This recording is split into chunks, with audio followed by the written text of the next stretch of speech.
Hello friends, Shri Swami Samarth. आजचा तुमचा दिवस अगदी आनंदाचा जाओ ही स्वामींच्या चरणी प्रार्थना करते आणि व्हिडिओला सुरुवात करते।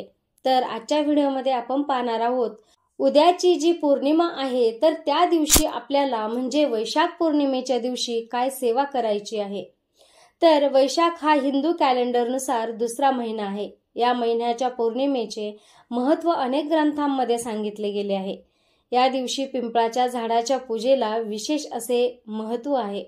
धार्मिक ग्रंथानुसार वैशाख महिन्याचे स्वामी स्वतः भगवान विष्णू आहेत। त्यामुळे या महिन्यातील पौर्णिमा तिथींचे विशेष असे महत्त्व मानले जाते। यावेळी वैशाख महिन्याची पौर्णिमा 23 मे 2024 म्हणजे गुरुवारच्या दिवशी येत आहे।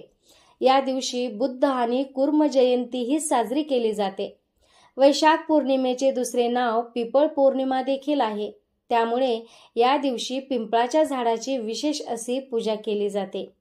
तर जाणून घेऊया या दिवशी पिंपळाच्या झाडाची पूजा का केली जाते आणि हे झाड जे आहे तर इतके पवित्र का मानले जाते। तर हिंदू धर्मात वृक्ष आणि वनस्पतीची देवता म्हणून पूजा करण्याची परंपरा आहे। त्यामुळे तुळशी, वड, आवळा, पिपळ इत्यादी वेगवेगळ्या तारखांना ठराविक झाडे आणि वनस्पतीची पूजा आपण करण्याची परंपरा निर्माण झाली आहे आणि आपण पूजा करतो। पिंपळाच्या पूजेसाठी वैशाख महिन्यातील पौर्णिमेचा दिवस निश्चित करण्यात आला आहे। यामागे धार्मिक कारण आहे की पुराणानुसार वैशाख महिन्याचे स्वामी भगवान विष्णू आहेत आणि पिपळ देखील भगवान विष्णूंचेच एक रूप मानले जाते। यामुळेच वैशाख महिन्यातील पौर्णिमेला पिपळ पौर्णिमा असेही म्हणतात। या दिवशी पिपळाची पूजाही केली जाते। तर वैज्ञानिक दृष्टिकोनातून पिपळाचे झाड देखील खूप खास आहे, कारण एकमेव झाड आहे जे 24 तास ऑक्सिजन देते। तर इतर झाडे फक्त दिवसा ऑक्सिजन देतात आणि रात्री कार्बन डायऑक्साईड सारखे घातक वायू सोडत असतात। म्हणजेच मानवी जीवन सुरक्षित ठेवण्यात पिपळ वृक्षाचे मोठे योगदान आहे। पिंपळाच्या झाडामध्येही औषधी गुणधर्म आहेत। आपल्या पूर्वजांना पिंपळाचे हे गुणधर्म माहीत होते, म्हणून त्यांनी या झाडाची पूजा करण्याचा नियम केला। तर या दिवशी पिंपळाच्या झाडाची आपल्याला पूजा करायची आहे। मग ती कशी करायची, काय करायची ते आज आपण पाहणार आहोत। वैशाख पौर्णिमेचा दिवस शनी दोषांपासून मुक्ती मिळवण्यासाठी शुभ मानला जातो। या दिवशी शनिदेव आणि पिंपळाच्या झाडाची पूजा केल्यानं सर्व दुःखांपासून मुक्ती मिळत असते। वैशाख पौर्णिमेच्या दिवशी पिंपळाच्या झाडाखाली मोहरीच्या तेलाचा दिवा आपल्याला लावायचा आहे। असे केल्यानं कामातील अडथळे दूर होतात आणि व्यक्तीला प्रत्येक क्षेत्रामध्ये यश मिळत असते। म्हणजे जेवढे देखील आपल्या कामामध्ये अडथळे निर्माण होत असतात तर ते अडथळे जी आहेत तर ते दूर होतात।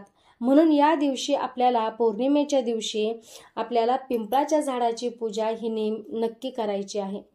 आणि दुसरे म्हणजे आपल्याला पिंपळाच्या झाडाला जल अर्पण करायचं आहे। तर ते कसे करायचे, त्या जलामध्ये आपण दूध, साखर आणि थोडेसे तांदूळ मिश्रित करायचे आहेत आणि ते दूध आपण पिंपळाच्या झाडाला अर्पण करायचं आहे। त्यानंतर म्हणजे या दिवशी आपल्याला पौर्णिमेच्या दिवशी श्रीहरी विष्णूंचा सत्यनारायणची जी पोथी आहे ती वाचायची आहे।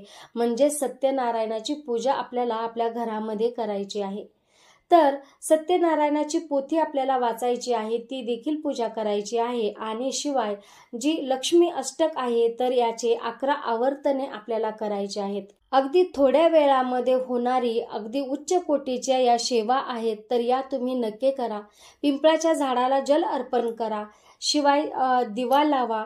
त्यानंतरून म्हणजे सत्यनारायणाची पोथी वाचायची आहे आणि आपल्याला माता लक्ष्मी अष्टकचे 11 आवर्तने घ्यायचे आहेत। तुम्ही एवढी सेवा नक्की करा। वैशाख महिन्यामध्ये हा श्रीहरी विष्णूंना भगवान विष्णूंचा महिना आहे आणि या महिन्यामध्ये या पौर्णिमेच्या दिवशी जर तुम्ही ही सेवा केली तर तुमच्या प्रत्येक कामामध्ये येणारे जे अडथळे आहेत तर ते दूर होतील आणि तुमचे सर्व कामं जी आहेत तर ते यशस्वी पार पडतील। तर आजच्या व्हिडिओमध्ये एवढेच। आजचा व्हिडिओ जर तुम्हाला आवडला असेल तर व्हिडिओला लाईक करा, शेअर करा, चॅनलला सबस्क्राईब करा। भेटूया अशाच नवीन एका माहितीसोबत पुढच्या व्हिडिओमध्ये। तोपर्यंत श्री स्वामी समर्थ।